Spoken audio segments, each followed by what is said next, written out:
to Horror Hour. We all go a little mad. Forget you. The dead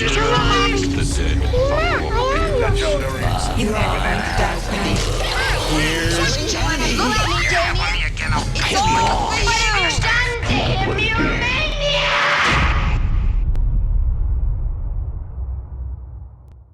Hello and welcome back to the Horror Hour, the show where we discuss, debate and disagree on all things horror. I am one of your hosts, George, and today I'm joined by my fellow co-host, Yutaka. Hello. And today is a very exciting day, especially for me, because I'm about to freak out. Because today we are joined by writer-director of the Hell House franchise, Stephen Cognetti, and actor Lauren Kennedy, aka Melissa. Hello to you both. How are you? Excellent. Brilliant. Doing good. Good. I'm so excited you're both here. And I've got to just geek out first before we get on to the questions, because I've got to say, I stumbled across Hell House last May. It somehow came up on, I'm always looking, I'm a huge horror fan, obviously. And it came up on, I was looking for any niche sort of horror films I'd never seen before. And somebody had recommended Hell House, and I was like, "Great." Were you bored last May? You're not doing something? No, last May I thought I'd take a little bit of time off and really. I guess people really went deep into a lot of genres last May, right? Definitely. I don't know what it was, but everyone really, seemed to be a big hot spot for everybody. But I stumbled across this film, and I was like, I need to watch this. Found footage is my favorite genre of horror film, and so I watched this film, and after I watched it, I have to say that I did not sleep that night, and not a lot does that to me anymore, but we'll discuss that a bit later on. And then by that time, the end of that film, I was fully engulfed in this series and this world, and I didn't want to stop. And it's sits now as literally one of my favorite horror movies of all time, and the trilogy itself is one of my favorite horror franchises of all time. So I have to just say that first off. Oh, that's awesome. Thanks for saying that. No, honestly, I'm just like, every time I see somebody who's like, I need a new horror film, I'm like, Hell House here. Look, just watch it. Well, I'll watch it with you. Do you want to Zoom and watch it? Like, honestly. But anyway, now I've had that little geek out, let's jump into the questions. So my first question is for Stephen. So the original script did not have an abandoned hotel as its setting, if I'm correct. How much of the script needed to be changed in order to sort of fit that new setting? Well, on low budget indie films, you have to change a lot to whatever kind of location you're going to get. So it was supposed to be an abandoned house. I realized really early on that trying to find an abandoned house that we could shoot in was going to be, impossible, dangerous. And then, so we needed to find another abandoned structure. And then I thought Halloween haunted houses, some of them already looked really abandoned, which we found that one, out in Lehighton, Pennsylvania. It looked like an abandoned hotel, kind of fits the script. And we didn't really have to do too much work to it, which is great because, we didn't have a lot of money. So it already, you just find the location that best fits what you can on a budget. And we were on a budget, as Lauren can attest. So, it wasn't a huge catering menu that the actors got to pick what they wanted. I'll go vegan today. We didn't have those options. It was kind of like, this is what you're getting. This is what you eat. But no, the location, once we landed on that everything else came easily after that. Into place, because I can just, it's funny because imagine it now. I mean, you maybe can, because obviously you knew sort of an idea where the story was going, but to think about not having the Abaddon Hotel as the place is just where could that story have gone? So I mean, I think it seemed like it would still have had a similar backstory, but it just wouldn't have been focused on the hotel, but it would have been the cult would have just been somewhere else. But when we found the hotel, we were able to obviously open it up to a lot more things, and then do, I think it helps create creatively put a lot more depth into the story. Definitely. Well, thank you. Yutaka, over to you. Yeah. So question for both of you then. So how scary is the hotel in real life? And Stephen, did you know as soon as you walked into the place that this was the place you wanted to film? Oh yeah, and I would love to hear Lauren's reaction to it. She came in, as all the actors did, they came in not really knowing anything about the inside of the hotel. So coming in to shoot it the first time, I would love to hear what Lauren's reaction was. I mean, I could not find my way around that place. There are so many like hidden hallways and corridors. When I came to film the second one, you know, and they're like, oh, they're in this room, and I was like, I don't know how to get there. Like it's such a fun environment. You get there, it doesn't feel as spooky when you're there. It actually feels almost like you're backstage at a theater. Okay. It's a very cozy, fun vibe. But when you see it in the movie, it's terrifying. And then when you're there in person, you're just like, this is literally a hell house. I don't know where to go. Yeah, that's tough for the crew, and especially on the first one, where we'd be like, you know, go get so and so. He's in the dining room. It was like, and everyone would be like, well, how the hell do I get? And people would be lost. I'd see some actors lost on the. We had in the control room was a real control room with security cameras everywhere, and we were able to see people in every room. And I would see actors like lost, looking up at camera and saying, "Help me get out of here." Real hell on earth then. Yeah, great place to film because it's so claustrophobic. And as Lauren was saying, it is a maze. It's specifically built that way. They put, you know, the haunt put in a lot of their own walls and secret doors everywhere. So it's really, really tough to get around. Imagine it definitely gives I think that's something that's really cool about it as well, like that you just feel that claustrophobic vibe from there. And even as it's great to know that even as you guys work in there, you were still a bit lost, because as viewers you're like, oh my god, where are we now? And I think the found footage element really lends to that as well, with sort of you really don't know where you're going, you wait, who's got me and where am I going, and you do feel like that sort of it. So I do think that's, yeah, it's so cool to know that it was actually quite a difficult place to maneuver. Well, Stephen, you've described the Hell House trilogy as like one movie in sort of like 3 acts. So how much of the story had you planned out from the get-go when this was sort of beginning? And had you always planned it to be a 3-part story? It was originally not supposed to be found footage. So when you do found footage, you can't do narratively, you can't tell a lot of backstory, so you're only do what's presented to you in front of the camera. So I lost a lot of the backstory when it changed the format to found footage. So I tried to flesh out more of the history that was always there in the latter 2 movies. Yeah, I'd always thought I wrote the latter 2 pretty quickly after the first one, just because I wanted to tell the full story. And, you know, again, like, it's not like we had like any bigger budget to do either the latter 2, but it's just, I was having fun with it and just wanted to tell the full story that was always there. You know, not every single aspect of it was there. A lot of it came later, but the core of the story, totally in the Colt and Alex, that was always there, but there wasn't really much I could tell. You know, doing found footage, it's so hard to, and just found footage is tricky. It's tricky to tell a story in found footage ways, but people do it and it's a lot of fun. Wow, that's so cool. So, Lauren, for you, this was kind of your experience of working on a first movie, and it seemed like a lot of fun, but that final scene, I'm curious, that must have been exhausting, because that was like making my you know, heart palpitate. So yeah, it was. I mean, we had so many extras there that it was really easy to feed off their energy, and they were such a great crowd. They were so into it too. So it was easy, but it was definitely exhausting. Steven, I remember you coming up after every take and just being like, thank you. Thank you. But yeah, it was a lot of fun. It felt like live theater. That high energy was there. Like I was feeding off of other people. They were really reacting. It was a really smooth operation. So it was exhausting, but it definitely felt like real acting. Yeah. that's No, awesome. you were great, Lauren. You were great because especially that scene. I mean, being in that basement is it's just awful being in there. Just if you have to go in there for any reason, and nobody wants to be in there. That is a tight space, low ceilings. And so Lauren has to go down there. Everyone else is like, you know, dressed well and sweaters. Like she's just like practically like half almost.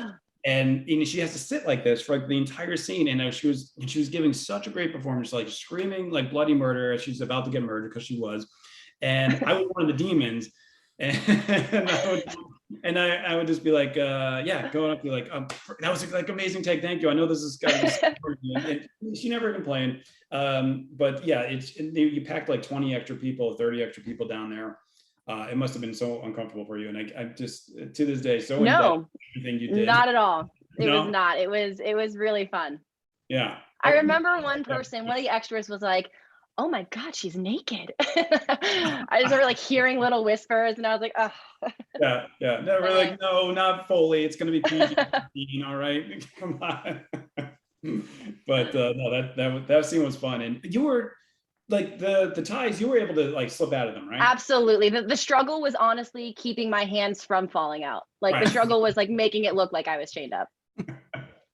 That's right. Because I remember we came back for 2. Those were still just like hanging there. And like, they never left from when. Keep them. Yeah, they were still in the basement. They're probably, for all I know, I think they're still in the basement right now, hanging there. But they have a Hell House escape room going on this weekend at that location. Wow. I think part of it takes place in the. I think part of it does take place in the basement, which I'm like, wow, I would never go in that basement if I didn't have to. No, that basement is like one of the, it's just, and it's nothing, you know, it's 4 wall, it's just 4 brick walls, but still it's just, there's just something about that environment and the stairs and the way down that you're just like, nope, as a viewer, you're like. Yeah, it ended up being very perfect for the film. I was just always nervous about just bringing people down there because it's just like, you know, you can easily get hurt down there. You know, the taller you are, the like Adam, who plays Mac, he's tall. Hacker's tall. Tony, I'm not that tall, so I was fine. I was just kind of like, what are all you tall guys banging your heads all the time up a pipe? So, but it's just, it's not an ideal environment to film in. And you know, no lights, but yeah, it looked good for the film. I think how awful it was to film in there, I think actually translated to, you know, looking good for the film. So. Well, this film, obviously it's a horror film, so sometimes, and for a viewer and sometimes for people working, you know, it can feel, you can get quite tense and quite, you know, scared yourself, you get in those zones. So I was wondering, was there ever any pranks that occurred on the set? And I'm thinking specifically with that clown. Did anybody move that clown? We tried to get Ryan, Jennifer, who plays Sarah. We tried to get her, but she was too smart. She knew we were coming, and we tried to get the clown and bring it in on sneak it in on her. But that was the only gag that I remember. I don't know, Lauren, were you part of any gags? No, I don't remember. I remember the conversations about like real life scary stories and spooky stories and all of us spooking each other like organically. But no, I don't remember any like, you know, pranks or. We did talk about like, I remember always asking someone like, would you, when everybody's gone at the end of the night, nobody's around, would you go down by yourself into the basement and sit next to the clown? You know, who was always just there, and I always just like a dare question, would you do it? And I would never actually have anyone do it. I just wanted to see if people would do it. And then that was the basis for the scare in Hell House 3. Me asking people to do, like, if they would do that in Hell House 1, I thought, well, that would be a good gag in Hell House 3 to see it, like, and they dare each other to do it while they're drinking and someone actually does do it. So, and that scare actually turned out, I think, pretty, for Hell House 3, it was one of the better scares in the film. And that was born out of us asking each other, would you do that on your own and go down there? And this time, you know, take a selfie and touch the nose, or I think she had to like kiss the nose or something. She kissed the middle and then she turned, and yeah, no, it's, I would know. I wouldn't even go into the hotel alone, let alone the basement. No, it's creepy. Yeah, no, but that's another thing though, is that the lights would go out. Like, we filmed scenes in like almost pitch black a lot, and you know, so that would drop actors by themselves in darkness. Like, you think like Paul and Tony with the strobe light scare. You know, they're in there by themselves. It's completely dark, and the only light would come when that strobe would flash. And they did a great. And that's I don't know if that's what caused it, but in the take, that's, you know, Paul, he really did throw up in that take. When he ran out, and he throws that was real. That was really. Yeah. I think it's because he had done so many takes of like jumping over the bar and running out of there, and it finally got to him. But he also did. He was at another. They were all at another bar the night before we shot that, very late at night, and I think Paul won a dance contest because he was so drunk. I think that played into a factor why he threw up in that scene, but it worked. That was obviously the take we were going to keep. Definitely. So I am curious, are there any writers or filmmakers who have inspired your work for Hell House, or just even with your upcoming film? No, I always talked about Lake Mungo as an inspiration for Hell House, knowing that the documentary format could be done. And I don't mean like in the documentary like Blair Witch, like where the footage is found later. I mean like a completed edited documentary, which Lake Mungo is just awesome. It's such a good fake documentary film. And I remember seeing that when I was writing Hell House. I was like, like they pulled it off so well, and it kind of gave me like motivation, like this is a good genre, this could be done. And so that was the only thing I would point to as like I would call maybe inspiration or more motivation, was just seeing how well that movie was made and how scary it was. That I love that film. I don't know if you guys have seen it. Lauren, have you seen that film? Are there 2 Lake Mungos? Is there a sequel to that? I don't think so. It's just one. Yeah, one Lake Mungo. Okay. Yeah, I think I started it and I didn't get to finish it. And I actually didn't realize it came out before Hell House. Yeah. And I remember down like Netflix DVD when you used to get them mailed, and that's how I saw it. It was great. Yeah, I don't know if the filmmakers have done anything since then or not. I haven't even looked them up, but that was such a well done. It felt so real, and that's what I love about films like this. If you can make a scare feel real, like you're just watching like a Dateline episode, but it's about ghosts and it feels real. The girl drowns, right? Or supposedly disappears. Yeah, okay. I've seen parts of it. That's it. Yeah. And well, I mean, like anything, it starts out a little slow, and so you got to give it time because it starts ramping up. And that's what so many people say about Hell House. It's like so slow in the beginning, but that's how documentaries usually are. You gotta work your way up to the fun stuff. No, but I think that with found footage anyway, you do get sort of those slow, but like you say, you need that to understand the story, and it goes from like 0 to 100 in like 5 minutes. So Lauren, obviously you also made a little cameo in Hell House 2, the Abaddon Hotel. How is that coming back to the hotel and back into that world, even just for a brief minute? I mean, it was an honor, honestly, to even have like a cameo in the second one. I was such a small part in the first one, but I had so much fun working on it. And horror has always been my favorite genre. So after the super surprising success of the first one, I don't know, Steven, I don't know if you were expecting that kind of turnout, but I remember I had friends who like texted me suddenly out of the blue, and they're like, "Are you in this movie called Hell House?" And I was like, "Hell House came out? What?" That's cool. Yeah, I was. Is it good? Like, what's going on? And so it was just once the excitement of the first one started to build up, it was really an honor to be invited back for the second one. I showed up again. I didn't know my way around, but the guy that played Joey was there, and it was around Halloween? And we like he I can't remember if this is when we visited again for the signing or if this was during the second filming. But at one point we all went through the house. And Joey actually like incorporated dialogue from Hell House into it. Like, Melissa, I'm sorry for leaving you behind, and forgive me. Yeah, the actual tour they have for Halloween. We all went there with and Danny and Jared were there as well, and we all went to sign some posters and everything like that. And then we got to go through the Halloween tour, which is a lot of fun.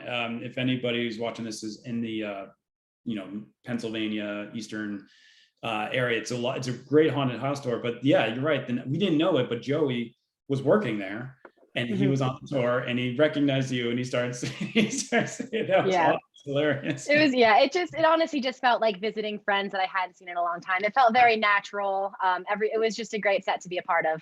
And Steven, you're being a little modest. You're like, it's so indie, like no one got to like spoil them. I felt very well taken care of the whole time I was on set. Okay, good. That's good. I mean, we tried so hard. I know it's tough on indie films, but we try our hardest not to, even on this latest film we filmed, it's just, you don't want to push you don't want to do long hours. You want to try to take care of people as much as you can, but it's tough to do on a budget. So I'm happy that people were comfortable and had a good time. That's all I want, is that actors have a good experience.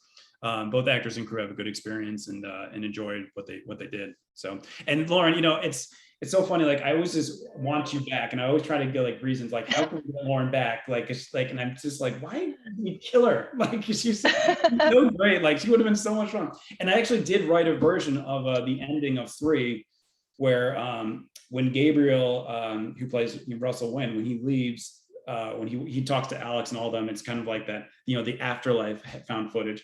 You know, he's going to run into a lot of the people who have died before, and it's going to be Diane, it's going to be Melissa, and then we just realized like the logistics of like how are we going to get all this out there, and it just becoming too much, and just getting it was always tough getting the toughest thing in the world was always getting the original Hell House gang out there, because like because they're always off across the country doing like different things. And you know, your friend, you know, Ryan, she doesn't even act anymore. She writes, and she's a big writer right now out in Los Angeles, and she's so successful doing that. And she's like, I called her and I was like, will you please just do a very small role in Hell House 3? And she's like, I don't even act anymore. Oh, she's so good. Yeah, no, she's amazing, and but she's also like a really talented writer. So she's on to other things right now. But you know, Adam is he works in the tech industry, has a family, has kids. He doesn't act either, but getting them back was tough to do. So, and then like it was such a logistical hassle just getting those guys back. And then once we try to go farther, I was like, we can't do this. But I always wanted to bring you back, and we could probably bring you back in Hell House 4 now that you're blonde and people won't recognize that you're. Yeah. Hey, I'll shave my head for a role if that's what it takes. I'll do it. Lauren, your reel that I watched on Twitter when you posted it the other day is so awesome. Like it's such a kick-ass horror reel. Everything about it is just like amazing. Thank you. Are those like shorts? Are they features? Like where are those a lot of clips from? The only features are Hell House. The rest are short films. One is a clip from Blackout, the live show I did before Hell House. And then one is from a Discovery ID show where I got murdered. Gotcha. Wait, Blackout is the Halloween New York Halloween haunted house thing? Yeah. Okay, we probably talked about this in 2014, but I like a lot of what I was doing with the scare, especially your part of the scare in the haunted tour was based on Blackout. Did you go through it? I didn't go through it, but like where people were telling me like Blackout has this and you have to sign a waiver, and there's a girl that's tied up and you have to find that was me. Yeah. That was you. Yeah. I remember, so I feel like the way I remember all of this kind of coming to fruition is I had just worked with Ryan Jennifer on another horror film. She auditioned for you. You loved her, you know, you cast her. And then she just suddenly reached out to me and she was like, hey, I'm working on a film and he keeps talking about how the producer was inspired by this Blackout show. And I told him you were in it. Do you want to audition? And I was like, yeah, like if it's horror, yeah, I'm in. But yeah, I was the torture, another tortured girl in a gross room, totally naked in this Blackout show. And yeah, putting my fingers in people's mouths. Pretty gross stuff. Constant sanitizing. It's like a solo performance, one-on-one performance. Every like 30 seconds, someone else is coming in by themselves with it's kind of intense. You're given safe words. You were given a plier before you came in, a pair of pliers before you came into my room that year. And someone who was like tripping on some kind of drug, as soon as I opened the door, they took the pliers and they threw them at me. And I had like a huge bruise in my collarbone. And it was, I don't know, I like to say I do my own stunts now. Yeah. Glad to get you the collarbone up like the face. That would have been I know, I like totally broke. I was like, what the hell? And he was like, oh, I don't know. And they like kicked him out. Wait, so is it, the way I heard it is that like they have to find a key to get you out? No, so it changes every year. Okay, so maybe it's a totally different show. Yeah, it might have been a different room or a different year. Okay, yeah, and so that's the thing, like, and that's why I was like, oh, that sounds pretty intense. And so when I was planning what's the haunt of Hell House going to look like, I'm like, that's definitely going to include a girl who's chained up and like, you know, and asking audience members for help. And I thought that was going to be the best idea for like not knowing if it's real or not, is that there's a girl calling for help, you think that's part of the show. And that's why I thought that would be really cool, because if you did call for help, how would the audience members know if you really needed it or not? But Yeah. that came from someone who took the blackout tour and was telling me about it. It was like It would be telling me- like, so I don't know what to do. Is this real? Is this not? I don't know if I could do something like that. It would be crazy because It there's was- another. it was- Sorry, Lauren, go on. Go ahead. No, I was just No, I going to was say. just saying, it was actually a lovely experience in human nature. Like most people were very kind and into it, and Oh, well, that's there were good. very few problems. Yeah.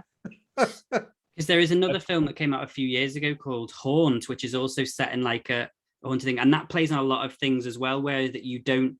The whole thing is that these people have taken over, spoiler, and they are bad people attacking people, and the people are like, this isn't part of the thing, and it's like funny, isn't it? Like it's like that level of now. If I went to after seeing Hell House, if I went somewhere, I'd be like, if somebody said it's not the real thing, I'd be fully like, let me get you out, and they'd be like, no, it's all right, it's part of and obviously, Hell House 3 is based a little bit on, very obviously, on Sleep No More. Lauren, have you ever done the Sleep No More tour? I've done it once. I want to do it again for sure. It's so cool. Yeah, I did it once as well, and I love the mask on, and just the sets are the coolest thing about Sleep No More. And it's New York. It's a interactive theater where you walk around and you interact with the actors, but the sets are the best thing about that. They're so detailed and so amazing what they were able to do on all these different levels of Sleep No More. It's so cool. And and then when I knew that like Hell House 3 was going to be based on something like Sleep No More, where it's interactive theater, I went and visited Sleep No More, and I was like, I looked around, I took the tour, I was like, wow, we definitely don't have the budget to do anything like this. It was obviously a very reduced version of Sleep No More, but that's such a cool show. So cool to try out. Everyone's got to try out Sleep No More once if they're in New York. It's funny because in drama school we did a performance of 448 or 4.48 Psychosis by Sarah Kane, which is a play that's obviously based on like in a mental institute, and it's one huge monologue, but we kind of split it up into, all of us had like different sections, and this was in school, and we did it as Promenade Theatre, where people came in and walked through the school at night, and we had all that, everyone did different sections. We had like the stretcher from the first aid room, one of our friends was on that, so we really incorporated. So then when I watched Hell House, 3 hours, like, oh my god, this is taking me back to doing it in school. So I think that's such a cool way to like add to the story with Hell House 3. And I've got to say before, because I know we're going to get into more questions in a second, but the plot twist of Hell House 3 with who you think is going to be a villain, and it's like you go into that and you're just like, he's a villain, he wants to bring out all of these people. By the end, I just feel like that film does a full 180, and you're like, it ends the way that I don't know many, if any, found footage, specifically in horror films, have a happy or a sort of ending where you're like, do you know what, it just, by the end of it, you're like, oh my God, this is just so great. Because you could have just gone for the terrible, oh my God, screaming and the blackout of the camera, like Paranormal Activity does it, it's gone, it's over. But to add that sort of, but I do like Paranormal Activity, but to add that sort of humility and more of that, was that always the case? Did you always feel like that you wanted it to sort of end that way? Yeah, I'm a sentimental person myself, and I love any story like that has that kind of a good send off or good like ending that makes you feel something or care about something. So and that's that's why actually it's why I love I think the Lost finale, I think they nailed it. I'm the only one on earth that loves the Lost finale. I know I was going to get a lot of groans, but listen, the last season itself is unwatchable, but the finale on its own, but the finale makes the last season kind of moot, because I mean nothing actually. Oh, never mind. We can go on into anyway.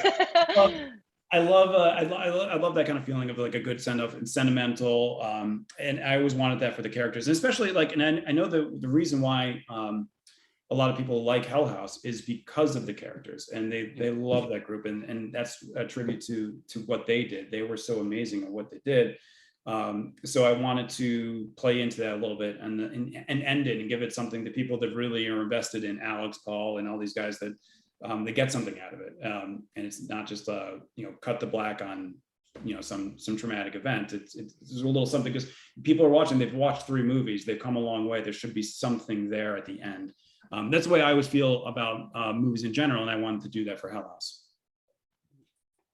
For better or worse, whatever. I will say I didn't like the Lost finale. I have to say this. I liked the episode itself was very effective because I do remember tearing up in certain scenes. I'm like, they did this good. I was still pissed, but I get where you're going on that. It got me right here. I know. It Right did. Yeah. A lot of questions right here, but it got me right here. Exactly. So I am curious that now, as we go back to the topic of this, have any of you ever had any supernatural or paranormal experiences of your own? Lauren, please. Do you remember my story, Stephen? I don't think so. No, did you tell me? Oh yeah, you asked me this my first day on set, and you actually were like, "We're gonna film this." And I remember you taking me, I think it was to the basement, and you filmed me telling this story. Didn't make the cut, but Oh yeah, okay. No, I remember going through that footage and everything. But please, yes, go now. yeah. now All right. Oh, this is okay. So I was like younger than 10. I was living in a house that was just built in a new development. There was no burial ground on top, like nothing like that for a new house. And I was pretty young. I couldn't sleep. I used to leave my door open a crack so my cat could come through. And I hear what I thought was like a light switch flick down the hall. So I was like, oh, my brother's awake. Let me like call him in to like keep me company. So I sit up in bed. I look down the hallway towards the bathroom and I say my brother's name. I'm like, Brandon. And then all of a sudden I see the outline of a man walking towards me. And he was bigger. He had broader shoulders. And I was like, that's too big to be my brother. And the only way I could explain it is it was like a shadow on top of the darkness, like a different shade of dark. And I was like, oh, this is bigger than my brother. So I go, Dad. And right when I say Dad, two eyes appear. I'm guessing they're eyes because they're where eyes should be. They were the only feature I could make out. I couldn't see a smile. I couldn't see anything like that, but I could tell it was smiling. The most evil smile I have yet seen to this day. I watched as it got closer and closer. And as soon as it reached the threshold of my room, my door swung open, not violently, but swung open. And a surprisingly gender neutral tone, considering like how broad this thing looked, just goes, Lauren, and then just doesn't dissipate. It's just suddenly gone. I remember throwing the blanket over my head. People have asked me, do you think it was sleep paralysis? No, I don't. Of course, maybe it was. I can't say for sure. I don't think it was. I didn't tell a soul until I went to computer lab for the first time in school. And the very first internet search I ever made was dark shadow, red eyes. And immediately all of these, this is why paranormal activity freaked me out so much. All of these hits came up like shadow person, shadow person. It is the most commonly seen apparition throughout the world, throughout history. It usually appears to children. And the rarest occurrences are when it has red eyes and when it's walking towards you. I remember going home and telling my mom for the first time that day what I saw years ago. I didn't tell them about it saying my name for several more years because I was like, hearing voices means you get locked up. I cannot tell them this. Right. I'm an oversharer. For me to not say something is huge. And to this day, like, yeah, I would have gone to that basement, no problem, Stephen. Like ghosts and stuff do not scare me. Whatever I saw, I strongly believe it's from a different dimension. Wait a minute. Absolutely. It was. Aren't shadow people, don't they say, isn't that related to sleep paralysis though, right? People claim to see them, but usually it's adults who have sleep paralysis that see shadow people. Okay, that's not really, okay, so that's not attributed to children then, okay. That story is terrifying. I know. Thank you. But okay, so I don't believe in ghosts at all. Me neither. I'm trying. Interesting. I love it. Like, challenge me, do it, challenge me, because I'm like, I don't believe in this. Every time I hear someone else tell a ghost story, I'm like, okay. Yeah. No, like, no, but Lauren, the thing is, like, I want to believe. That's the thing. Like, I love the idea that it could be real. I just don't think it is, but I want like definitive proof, and I want it so bad because I want it to be real. But every time I hear something like, your story sounds like it's a great story and it actually sounds legit, and I'm not questioning it at all. So that's the thing. Like, but I don't know. Is it why you? Why like what do you think? Like, I'm sure you've asked yourself that like many times. Like, I don't think it had anything to do with me. I honestly think it was just something in this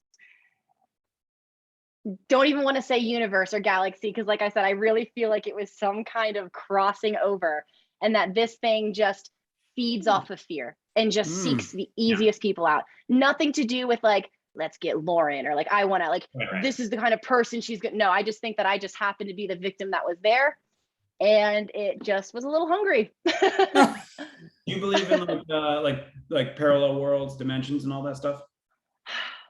I honestly haven't given much thought to it outside of this story. Like, it's not something that I'm passionate about or anything like that. But when I listen to my gut, like the thing that just makes the most sense is, oh, that was just something that shouldn't have been here. That was something that was visiting and left to go somewhere else. Yeah. We were just at stop along the way. You know, right, basically. Oh you know what's cool about that is that you know when what was it? What did Stanley Kubrick said to Stephen King when he called him, and you know they didn't have a good relationship. Yes, this call. I remember this call. But he said, Stephen, you know the great thing about ghosts is that it confirms that there's something else, you know, in the afterlife, or something to that effect, though. And that's what I find comforting about the actual, like, you know, if there is ghosts or there are ghosts, and then that is actually a comforting thing. It means that there is something after what happens to us. There's something like maybe meeting all your friends in a church. Kidding. You know, but like, and I want to believe. I just have everything I see so far is like bullshit. I go down the YouTube rabbit hole all the time. I look at those films. Like I caught a ghost on my camera. Most of it's bullshit. Sometimes it's like orbs. I'm like, if I see a video of an orb, I'm like, come on, it's see circles going across. Like, come on, I don't care anymore. But then if you see something more than an orb, it's usually bullshit. Like, you know, doors opening and like. But what I also love about going down the YouTube rabbit hole is that even if you know it's bullshit, you get some genuinely frightening stuff though. Like I'm like, that was a good. I know that was fake, but that was a good fake. You know. Yeah. I think I'm like the only person out of all of my friends that does believe, and I don't know if it's big. So I'm born on Halloween. And I like Scorpio, October 28th. Yeah. Oh my God, yay.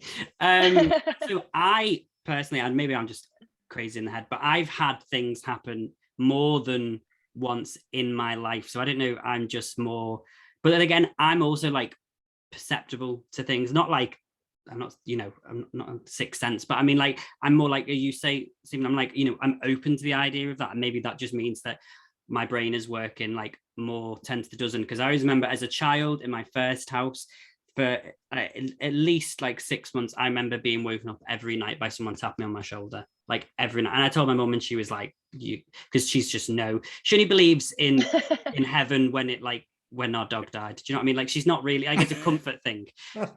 Sorry. But so she doesn't believe in it. So I'm the only person who's like into that. And then the one time that I was like, and I moved into this house, and the first night I was here, and that just reminded me of your story, Lauren, is the first night I moved in, I felt like something was watching me, which links into why this hell house terrified me, because that moment when you turn the camera on and that woman is sitting behind the bed, that was it. Because every night now, I'm not even joking, every night since I've watched that film, and Yutaka can attest this, I've said every time I go to sleep, I say to myself, that woman's sitting there against my wardrobe watching me right now. So that terrified me. But that first night, a lot of people come up to me, not come up to me in person, but come up to me social media wise and tell me how much that scare, like they love that scare. And I'm so happy with the way that turned out. That was the owner's 11-year-old daughter, who played the demon girl in that scene. And she's like college right now, you know, or more, but like she's on. I saw her recently. Actually, I saw her when we were filming a movie in September out near Lehighton, and one night on Saturday when they opened up the haunted house, we went there. We took the tour, and it's so much fun. We did the hayride, we did the tour, and they keep the tour still to this day. It's just like Hell House. They try to preserve as much of Hell House as they can. But she was there, and she was doing it at the same time. Little Bailey, as a college age girl now, but she was there, and she was laughing about that. But she was fantastic in that. Lauren, I know how hard it is, like, to get those contacts, you know, like in. And she was much more of a trooper than I was about those contacts. Oh yeah. Yeah. Well, maybe, yeah, but That's true. Yeah, she was. I don't remember you complaining about them at all though. But Oh, I complained about them. To this day, I still complain about them. I'm like, those are the most painful things Yeah. I've ever had to do for a movie, were They're not those fun. contacts. They're not fun at all. Yeah, nobody likes putting like demonic contacts into their. But you did it, and thank you for. But yeah, she was good for an 11-year-old. She did. But I remember she loved it because she was able to go brag to her friends that she got to miss school to be in a horror film. That's awesome. I mean, that's pretty big. is Like, cool. Yeah, That and is she was, so her being the a demon girl. daughter of the owner of the place we're shooting it, who's Angie. Her name's Angie, and she owns the haunted hotel where we're shooting. And she was awesome. Just her being a part of the film helped the film so much, because she would just, she elevated it. She knew what had to happen for, to make it like a believable haunted house attraction for Hell House. And she did a lot of that production design stuff that was like invaluable to the film. So she was great. Yeah, I watched the recently, obviously on the director's cut, the sort of like the behind the scenes where you go for the first time to see it. And I think Angie's there and she's talking about like how it could work and stuff. And I thought that's so cool to like, and the fact that again, it was like already a haunted house makes it so much easier, but she seemed like she had like a really good bit of input that was like, actually, this could work here and you could do that. And I saw this. I met Angie and I sent her the script first. And I said, like, this is what we want to shoot. And you tell me when I come out and meet you. I was living in New York City at the time. I was going to travel out there, and I said, like, when we meet, just tell me where you think all the parts of the movie can happen. And she, and then we came out there with a camera, and we shot that whole thing. It's on now it's on Amazon Prime. I don't think it's just on a DVD anymore. I think it's on Amazon. But like our walking through there, where can this scare happen? Where can we do that? And Lauren, there's your part too. We're in the basement. I was like, where can Melissa be tied up in this basement? And the basement looks like awful. Like it was basically, most basements are old basements like that are just used to store junk. And it was a mess down there. And she said, like, oh, we'll clean everything out. We'll get the whole basement cleared out for you. I was like, great. And it worked. And she transformed a lot of the hotel to suit a lot of the needs for the different scenes and scares in the film. So it worked out well. Yeah, meeting Angie was such a great resource for the film. And also she got like a lot of the extras out. I knew that scene was going to be the toughest to film, with all the extras and people coming through the haunt and getting the fire truck out and the ambulance, in police. And Angie was always just like, oh, I know a guy. I know. And today, like, we're filming films that are like just like a little higher budget though, but like things where everything has to be permitted, and like you have to like have so much stuff written off and authority and approval to get done. Like I'm like thinking back, like, how the hell did we ever get a fire truck to do several takes with us and like roll down the street, and then the EMTs to take out their stretcher and put a little kid into the body bag? And I'm like, I don't know how we did it. We'd never be allowed to do that right now. It would be a permanent nightmare, and it would never have happened. But we, small town, people know people, and they help out, and they like to pitch in. That's how that works. That's pretty awesome. Yeah, it is really cool. I But love that. I've got to ask, the Abaddon tapes.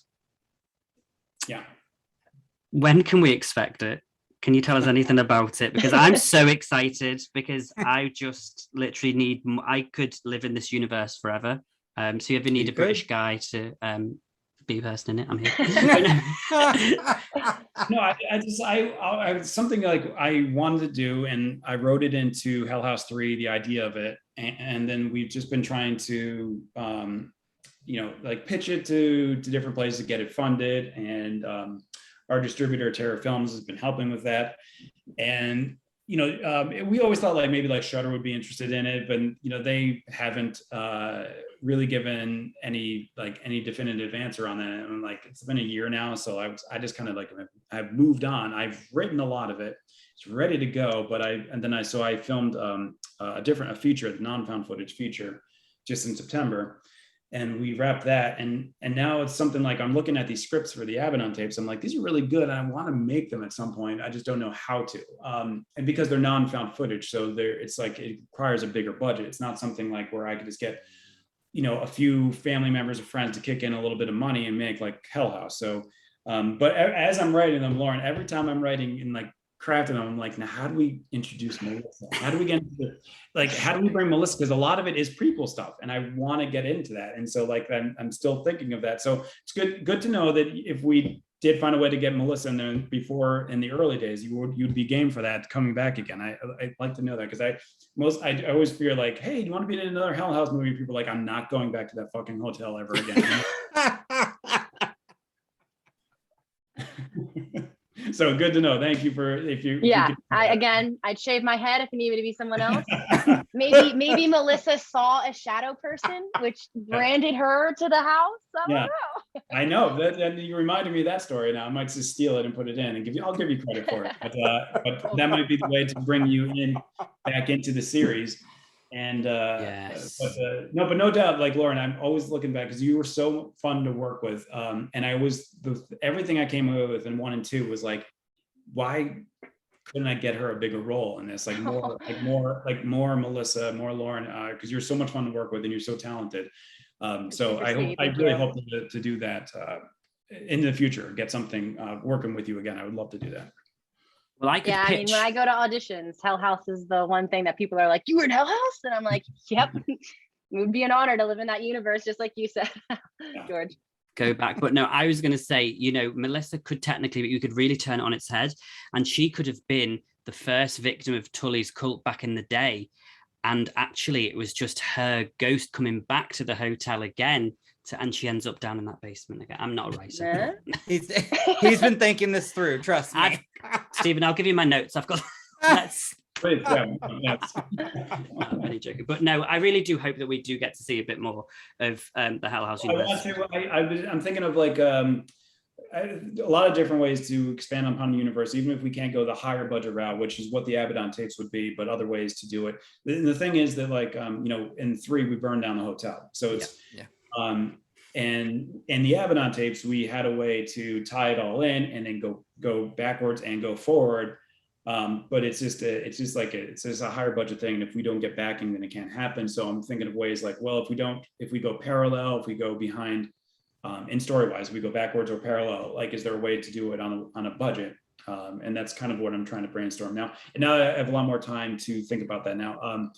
Right now I'm done. I finished the feature. I'm not even editing, which is a first for me. I was the editor for the 3 the Hell Houses. So I'm just sitting in post-production, just waiting to see what happens. And so I got a lot of time to think about it, and I'm going to be thinking about it a lot more because I want to do it. I had a lot of fun making those films. I have a lot of fun in that universe as well. And so I would love to do more with it. Just got to figure out how to do it. So. Because I was going to say, would you ever go back to the found footage of it? Because obviously Andrew Tully does say in the second one that they filmed things when they began. So that's something I would, as a fan, would love to see, is what happened to that mother and daughter. Is the demon woman part of, like, there's so much that. Yeah, I wrote the whole story for the mother and daughter. I love that story. I would love to tell it. It's the whole thing about the Abaddon tapes covers like how the hotel opens, how Tully met his cult, how they formed it, and then it ties into Hell House, and it goes into past, present, and then future, and it's got a lot of fun stuff in it. It's just what we wanted to do was just too much for what we usually do budget wise, and what we usually do is a 90-minute found footage film. And that's easy to not easy to pull off, but like relatively budget speaking is easier to pull off than what it would be, what we had planned, which is 6-episode hour each, narratively filmed, traditional narrative, not found footage. And it's just, that's tough to do on the budget, because then it just looks terrible if you try to do it on a shoestring budget. So. No, that's fair. Sorry, I've spoken of Yutaka. Do you have another question? Yeah. Well, I did have. I'm just gonna back up. I believe ghosts are real, but I don't fuck with Ouija boards. That's just something I always grew up with. Don't bring them in the house. I remember times going to the parties like, we're gonna do it. I'm like, nope, I'm out. I'll see you guys tomorrow, or I won't. I don't know, but I'm leaving that alone. So it's just one of the things I don't mess with. Lauren, I have one in my Etsy cart. Well, I have one in my Etsy cart right now, and it's cat themed.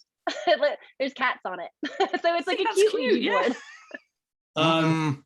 So I showed my friend, and she's like, "Don't," and I was like, "Come on, come on, yeah, it's a what can." I don't believe in ghosts. Right. So you don't think that's gonna like bring the shadow person No, back? there's zero fear. It was not a ghost. It was not a spirit. It is Right, not right, something that yeah, I can. Yeah. Yeah, that I just don't mess with those. I do not. So, but yeah, I just had to throw that out there because it. Oof. But I do too. Like I don't fool around with that stuff. I don't say I won't say Bloody Mary in a mirror either. I just same. Oh, What? Candyman. Oh, or love Candyman, it. Yeah, Yeah. there are just certain things growing up you just don't do. And if you could, that's great. The more power to you. I hope you feel great about it. But growing up, I was like, no, even though I tried and get my twin to go do it, she never fell for it, but I tried. So I have to ask, because I did notice, Lauren, you're a gamer. I saw quite a bit of that. I love that. So I need to know, what was your favorite game you played recently? Ooh, that's a tough question. I can tell you what wasn't my favorite game, and that was Death Stranding. I heard a lot of bad things about that game. It's got its audience for sure. I was not it. I just wanted to see Conan O'Brien because he makes a cameo. Favorite game. I mean, I gotta say, it was cool playing Silent Hill 2, but any of the Resident Evils. Being scared is a high I chase every day of my life, which is why I would absolutely look in a mirror and say Candyman 5 times. But like the only thing that scares me now are scary video games, and Resident Evil. And even with that, I feel like I'm getting a thick skin for that too. But yeah, Resident Evil, specifically Resident Evil 4, is the that's video Code game. Veronica, right? I don't. No, just the four I'm with not Leon the- and the. Oh, that's right. Yes. Code Veronica's 5. Sorry. Thank you. Yeah, the one with the chainsaw in the very first Yes. village. Oh, I will blood curdlingly scream during, like, I cannot play after 11 p.m. because it's just like disrespectful to my neighbors to play video games at that point because I'm just screaming and crying. That game took me almost like 9 months to beat because the first part just scared me so much. oh my gosh. Yeah, I used to play those as they came out, and I would finish them. Like, I love the series. It's one of my favorites. I no longer need strategy guides to play almost all those games. I know where everything is, but I will tell you, if a spider drops from the ceiling, I will throw that controller and scream Bloody Mary. Absolutely not. I don't care if anything else is, but there are parts in the game I forget about that. And when that happens, I'm like, nope, I'm done. I was like, I'll pick this back up tomorrow. Ever since Zelda with that like shadow claw that would show over you in the temple, yeah, I've hated things like that. Being chased is terrifying. Lauren, what I always wanted to ask you about that, but like, so I don't know much about the gaming world though. So, and like, whenever by the way, your Twitter feed, anybody watching, follow Lauren on Twitter. She's hilarious. Yes. She's such a good follow. Thank you. I see those videos where it's like picture in picture of you like talking about the, like, is it like, what is, like, I always see those videos and I never really know what's going on. I mean, I know you're gaming though, but I don't like what Yeah. is it? So our particular format is kind of just called like a let's play channel. But so it's just where you literally just watch people play. Okay. A lot of times you're watching people who have played the games before, who are doing things on like crazy difficult mode, or are doing things with like, I'm only going to use the pistol and I'm never going to switch my gun. Like all of the, like, think of any kind of game and it's usually like a trope like that. But the trope for us is it's my first time playing through all of these games. Okay. So all of the parts that you remember struggling with, you're going to see me struggle. And there are some episodes where it's like 30 minutes of me trying to beat the same thing over and over and over again. But yeah, it's just called, the format's called a let's play. I feel so terrible that I'm not following you, and that's happening immediately because that sounds like a lot of fun to watch. It sounds like a rabbit hole I'm going to go down. Like, oh my God. But just like for hilarious tweets, video alone, the videos are fine, especially if you're a gamer. But just like you're very funny. Thank you. Sometimes I'm scared I go too far. I was just on private for a while I was job searching because I was like, I don't know if the whole world is ready for my Twitter yet. Like some of the things I say. Oh, I remember we Thank chatted you. on Twitter about, what was that, like a few months ago, and About you said Lost? Lost, and I was like, oh, she definitely watched The Constant. The best episode, yeah. Oh yeah. Wait. The Constant, is that the that's with Charlie at the end, or? No, Penelope and Oh Desmond and Penelope. yes. Yeah, all I said was Desmond and Penelope, and you were like, oh yeah. The Constant. Oh, such a good episode. Did you guys both watch Lost? I There's a didn't. love-hate relate I have a love-hate relationship with that series to where I remember it. And I then, after the ending, I was like, that's great. You got me here. You left me with all these answers. And I just sat through 6 years of that. So I'm going to forget about a lot of it because that made me mad. Yeah, I never saw it. I remember when I was, because it came out in like 2004, didn't it? Yeah. So I was like 7. And but I remember my parents watching it. And I remember them saying, and I was asking them about it because they were like, well, you can't really watch it. Although my mum did let me watch like horror films when I was 6. But anyway, that's why we love her. But I remember her saying, oh, it's stupid. There was a polar bear on the island. I just didn't understand. And I was like, what is this show about? And I was going to watch it. And then somebody told me the ending. And I was like, well, I feel like, but then people say, no, you should still watch it. Like, you should still watch it. No, maybe I will, because they're all on Disney Plus. You don't Yutaka, find have you? like that. There's a show that Not has only like that, people on it, and there's like all of them are like awesome characters to follow. Okay, not only that, like when you rewatch it, you remember how much things have changed since J.J. Abrams became a household name. That True. pilot is shot unlike anything else that had been seen on TV up until that point. Oh yeah, the pilot's amazing. That is, it's incredible. If anything, I would say yes, yeah. watch that. It's just, at the time when that came out, I mean, the budget alone, and people are like, they're gonna do what? I mean, it's, yes, like I remember that first season was fantastic. And I was like, I am sold. Second season, all right. Third season, like, what's going on? Fourth, okay, all right, okay, let's just get to it. We know what's happening. And then obviously then the writer's strike, or I think that was around that time. And then I was like, there's no way this man is going to end this and answer every single question. And how dare he still make me care about all those characters in that final episode, though. I will say that was one of the most emotional episodes of television I've ever watched. And I was still mad afterwards because of the answers. But it got you. It got you in the, I know I teared up a couple of times. Just the way and the music, I was like, that was well made. And that's, I think, was their point, was to just say, screw it, we can't answer anything. Just remember seeing the love that you had for these characters, which was so true. And that worked, but there's a lot, they set themselves up because they introduce a lot of zaniness, a lot of crazy shit that happened on the island that they do, like they couldn't answer. And you know, like I guess I don't need everything answered for me though, but I think they did piss off a lot of people, and because it was so integral to the plot, a lot of these things, and they didn't come back to it. But I was willing to forgive them because as I said, they cried a little bit of that finale. It got me here, and I was like, all right, I was not expecting that. I forgave them after I saw the finale of Game of Thrones, and I was like, please. just when I thought I couldn't be hurt again, this happened. And so I was like, let me revisit my first love. Maybe there's still something there. Oh, you know, and it was a beautiful ride. Yeah, Lindelof and Cuse were asked about George R.R. Martin's criticism of Lost. I guess he decided to criticize the Lost finale or series or something, and an interviewer asked Lindelof about that, and Carlton Cuse, and they said, well, you know what, George, we finished our show, whether you like it or not. Got him. Yeah, it is. but yeah, who knows? Like, you know, is he still working on Winds of Winter? Is that what's so? I'm a big Game of Thrones fan, which I started on my YouTube channel because I'd never seen it till about 4 years ago, and I've reacted to every single episode of the show on YouTube, which went crazy, and I ended up on like BBC News and everything talking about it. It was a bit bizarre. Oh, awesome. And then I was by the end I was watching it for Daenerys only.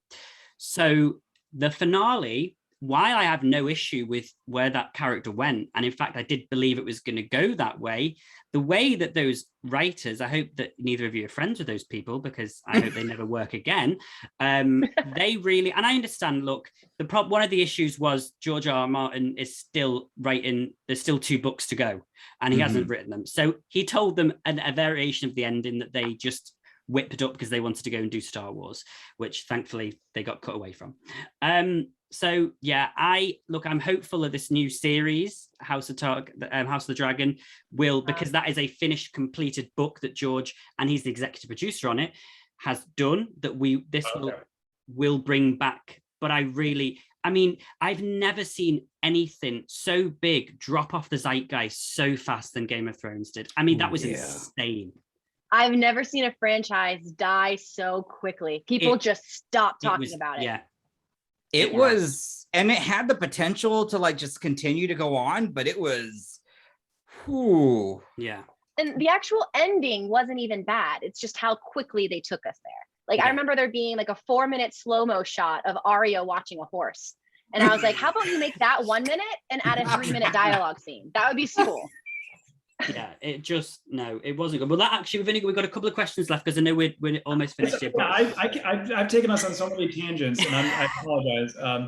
Let's get back to what we were talking. We were talking about the weather. We're talking. Is this not a general pop culture interview? Yeah, this is just. Like, I mean, are you kidding? We are very flexible here, and I think that's a really great conversation. I'm loving every minute of it. But it does sort of lead into what we were discussing franchise-wise. So it's a question for both of you here.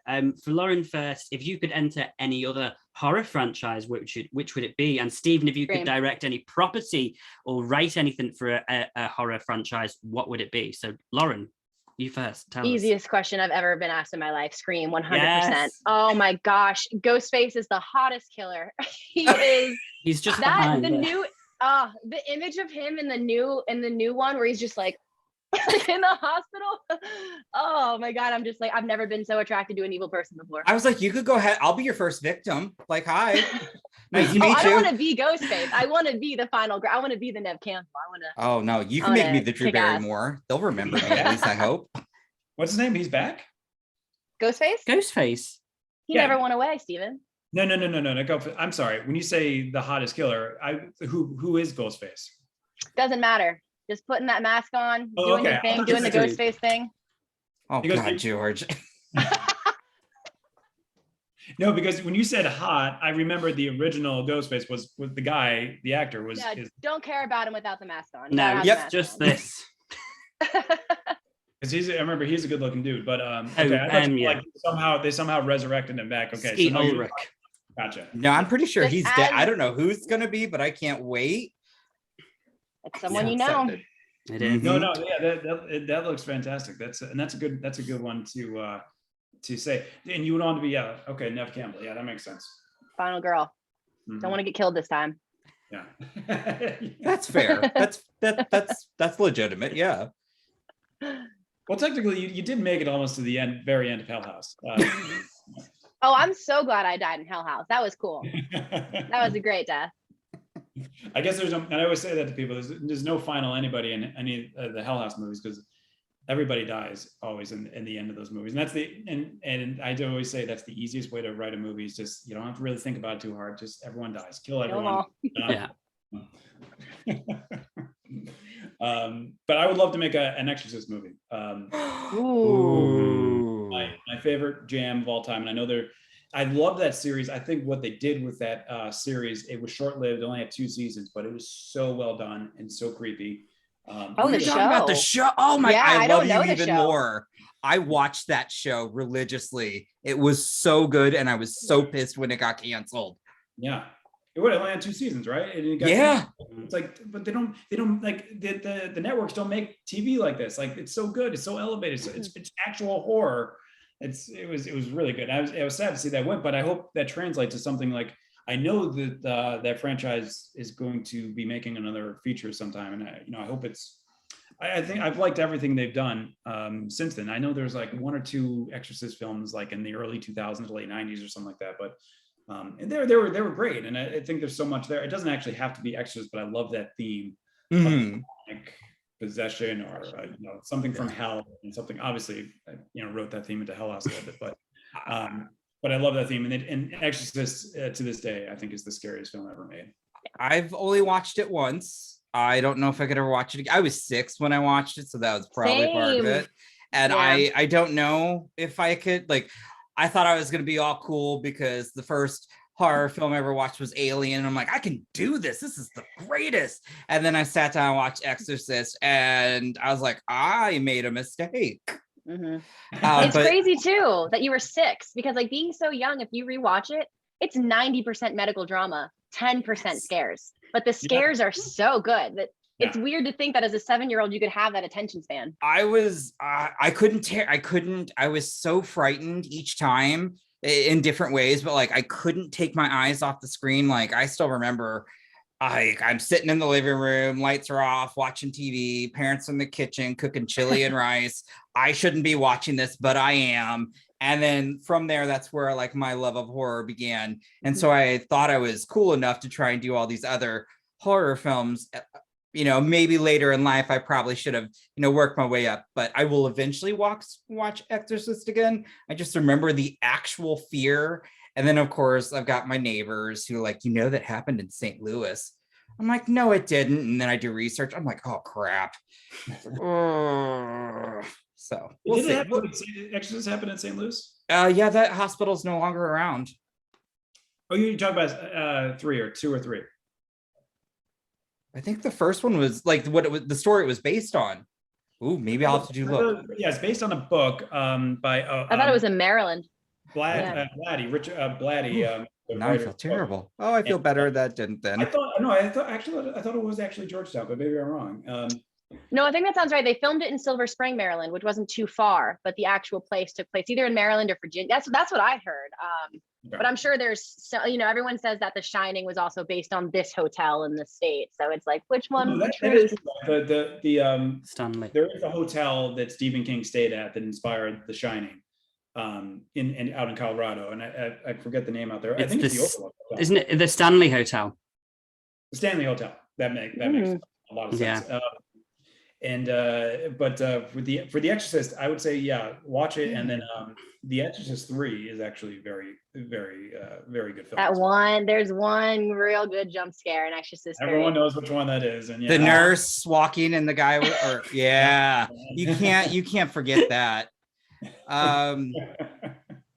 Let's see who performed. Stephen Miller.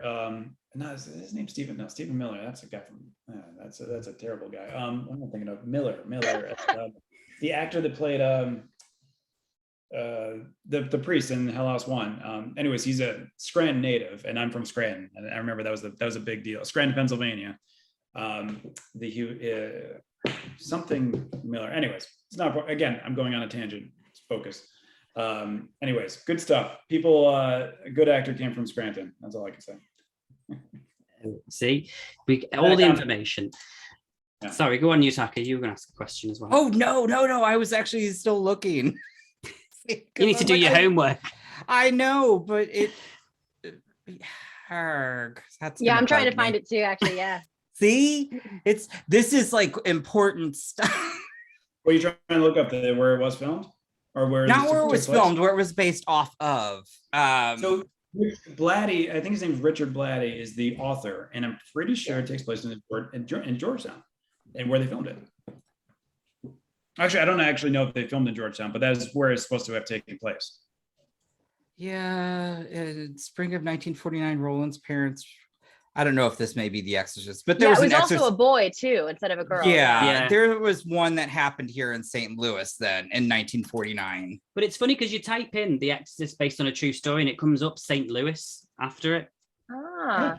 Okay, yeah, I remember that hospital. The 1949 St. Louis exorcism. Maybe everyone is getting possessed. All right. That's it. Yeah. Maybe it's like Blatty's novel is based off the St. Louis incident. Oh. See, I just found something inspired by the actual 1949 exorcism of a young boy from Cottage City, Maryland. See, weird. The internet is, you know what? No, but you guys, you have to understand, Lauren only uses Ask Jeeves. So who knows what who knows what her search results are going to be. By the way, it always scared me. And whether it be true or not, my neighbors did a number. So I was like, I'm not watching that ever again. But I would like to know, speaking of next movies, though, is there anything you can tell us about your next project, the 825 Forest Road? Yeah, 825 Forest Road is it's at its bones, it's just a traditional haunted house tale, and it's not fun footage, it's traditional. Like Hell House, it's got like a mystery, it's a backstory to the town, and it's a lot of fun. I've been working on this one since 2018. And it was just great to be able to finally shoot it and make it. It took us, we had 22 production days, great location, great town, great people. And I'm excited for it, but it's in post-production. I can't say anymore. And that it's just a freaky haunted house tale. That's all I can say. It was a lot of fun. That's exciting. Yeah. And then Lauren, do you have any upcoming projects that you can talk about?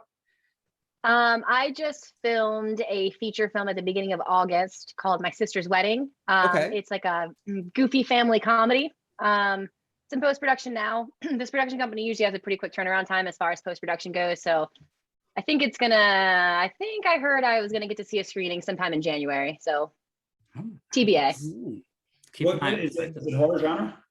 No, I wish. Yeah, I wish. If I could just do horror, I would be happy. But no, it's a comedy. It's like a funny family. The title sounded comedy. I'm like, ooh, but is this like? Yeah, My Sister's Wedding, a murder spree, crazy murder spree at the wedding. I love that. I love that. Well, obviously, we'll keep an eye out of that, and we're coming to the end now. But before we come to the end, we have got to ask one question, which I think I know what Lauren's answer is going to be. But Stephen, Lauren, what's your favorite scary movie? I already said mine's The Exorcist by far. I would say mine's tied between The Exorcist and Scream. That's a good. You know what, Lauren? That's the thing. Like, I have trouble sometimes with I grapple with this, and I know it's controversial. Sometimes when it comes to slashers, I kind of find them more like thrillers, and I don't really call them horror. I call it because they're fun. Would you call a psychological thriller a horror, or a monster movie a horror? Maybe a monster movie. I don't know. Psychological thriller. No, a lot of them get thrown into horror, and I kind of feel like that's not a horror film. And but again, that's so subjective. Everyone has an opinion on that. But Scream is like, I love slashers. I'm not into slashers myself, like in terms of like making them. I would never write one and never direct one. But I love watching them because they are a lot of fun. Like You're Next was just fun to watch, you know. And if you know our producer Joe Bendelli, he made a slasher film as well, and he and I always clash on this because he just produced with me 825 Forest Road, and he's like he's working on his slasher films, and I'm like, dude, I'm like, paranormal's where it's at, like it's such a fun genre, and he's like, no, paranormal stinks. I love coming up with creative kills and instead of creative scares, and so we always have like a lot of debates about that, and I know that's a lot of people talk about that, but Scream is a horror film. I would never try to say that's not a horror film though, but like it's just like, are you scared like you are with The Exorcist? I feel like it's like a different kind of fear, right? It is a different kind of fear, but it is still fear.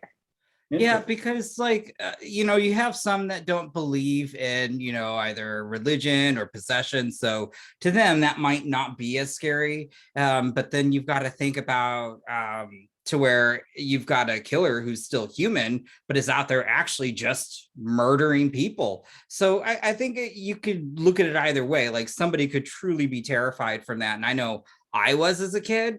As an adult now, I'm like, I would be calling the cops within a quickness, or no, there's none of this. Oh, let me go investigate. Nope, let me find a gun. I will take care of this. It does become like it is like a whodunit, and it's not, there's a person out there killing people. It's more of like a murder mystery, as you said, more so than that. That's why I don't know. That's the thing that I have with why I love watching slashers, but I don't necessarily go to them for scares. I go to them for like a fun, like it's kind of like almost like a darker Knives Out. Knives Out is just such an incredible film. Darker Knives Out would be great. But like you go, it's like Knives Out, but just like dark, and like there's more like emphasis on like how people get brutally murdered, more so than just like the fun dialogue and the great characters like Knives Out, but like, so that's why it's just, but again, that's subjective. I love that. I'll give you that I'll let you go with your answer, but just I'll allow it. But it's funny. The opening scene of Scream scare me. And for me, I feel I think I am more likely to get murdered than encounter a ghost. So for me, a murderer being on the loose does resonate with some primal fear that I do carry around. No, you're right. You're absolutely right, because it's a much more realistic fear that someone would murder you with a knife than it is that a ghost would come out and get you. And then you're dead. Like a ghost can't kill you. Yeah, what does it go? I mean, come on. And we all know that like the most the ghost can do is make you sell your property like in Scooby-Doo or something. You know, I would have gotten away with it, but no, you're right. Okay, I can easily be swayed on this. I'm not married to any position, but it's just I like the dialogue. I think it's an ongoing debate, and you make a good point there that it is more realistic, especially that you could get murdered by someone popping out of your closet with a knife, and you could be with a ghost under your bed. It's not because that's one last question though for this genre question. Have you seen The Others? Yes. With Nicole Kidman. Would you guys consider that horror? You know, I would. I think it can be. Yeah. I would. Yeah. I think there is something about the twist that's horrific, and what that twist, you know, what happened to get to that twist when you think about the story itself, that, you know, I wouldn't call it a comedy anyway. So I would definitely say, yeah, it's more on the lighter side. Like I could watch that at night. Hell House I have to watch with the lights on. So, you know, that's the difference. But that's again because I keep thinking that this woman is going to be sitting right here by this door, and tonight I will think the same after this, even though I know it is just a film. So thanks for scaring me, Stephen. I appreciate that. But that's, I mean, when it comes to writing, that's exactly how it's done. It's slashers. You got to think of like clever ways to kill people. Comedy, you got to think of like clever jokes, and in paranormal horror, you got to think of like clever ways to scare people. It's just, and that's the challenge, and that's what's fun about it. But everything has their own merits, and I think, and I don't think I could ever do that. I don't think I could ever write a slasher, because to me, it's just, I would just generalize everything. And she walks into the room and she dies. You know, and you know, where there's more to a slasher to it than that. But like, I'm not into the death as much, and that's why there's no gore really that much in Hell House, because I'm just not into that much. I'm just into like the subtle creep, the things that send the chill up your spine more. So just like this ghost or this clown though, this thing was gave me a heart attack so many times. I knew he would pop up somewhere. I knew something was going to happen, and when it did, I was like, I'm done. But I was like, Georgia, I'd finish it. I haven't seen this clown. Yeah, no, I would love to do more with that clown too. And especially, I actually wrote the clown's origin story for the Abaddon tapes too. So then that's something I really wanted to get into. So hopefully I could do that at some point too, because it's that's something we've talked about much. It was actually part of the backstory that I never got into about why he's there, because the Hell House doesn't actually bring the clown there. The clown's there. So there's a little bit to that story that I was definitely wanting to get into more, but I'm happy with the way that came out. I'm going to sell my parents' house and everything so I can fund this project. So mum, if you're listening, stop packing, because you're going to have to go and live in a caravan. I think on that note, look, we've nearly talked for an hour and a half, which has been absolutely amazing. I don't want to keep you guys any longer, so I think from us, we're going to say a huge thank you to both Stephen Cognetti and Lauren A. Kennedy for such a fun, enjoyable time. We can't wait to see what you guys are doing in the future, and make sure you go to follow them and everything to keep up to date. And of course, if you haven't already, go and follow the Horror Hour on YouTube, the Horror Hour TV, or our podcast as well. We upload every Tuesday, but our YouTube channel, there are reviews, interviews, everything on there pretty much every day. So make sure you go over to there as well. And we will see you all next week. Bye, guys. You have been listening to the Horror Hour.